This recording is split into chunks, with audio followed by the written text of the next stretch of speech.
Next is Akbar's religion.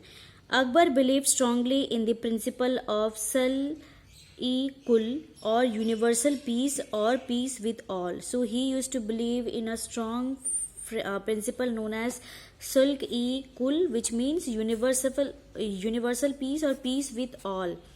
He founded elements of virtue and divine truth in every religion and a basic unit in different faiths. So he found that every religion have their own rules and regulation, and with the help of and by using those or by following those rules and principle, one can achieve truth, and finally they can live peacefully.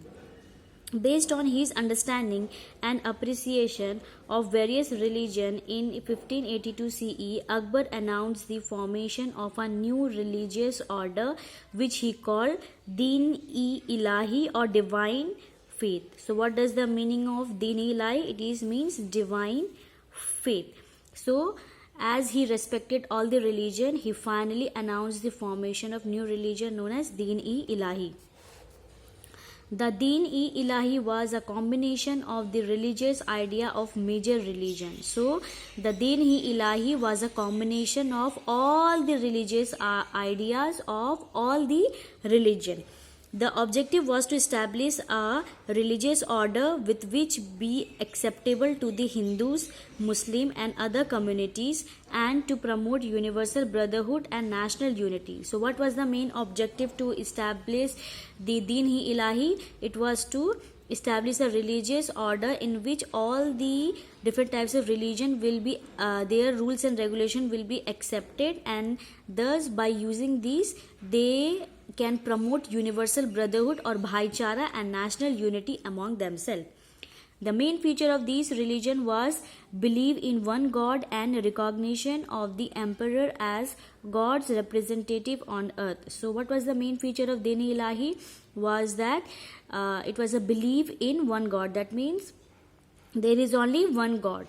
Okay, and the recognition of the emperor as the God's representative on earth. That means the king himself will be regarded as the God's messenger or representative on earth.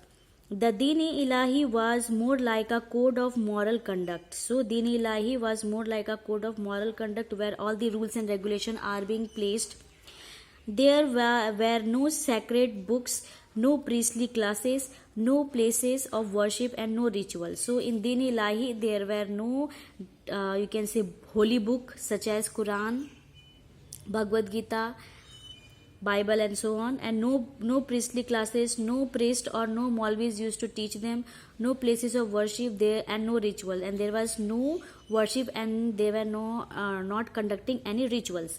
Akbar never forced anyone to convert to his new faith. So he never forced anyone to convert to his new faith or new religion, that is Din-e-Ilahi. He did not become it did not become popular outside the court. Among his countries too, his Rajput friend Raja Man Singh and Raja Bhagwan Das refused to join the order.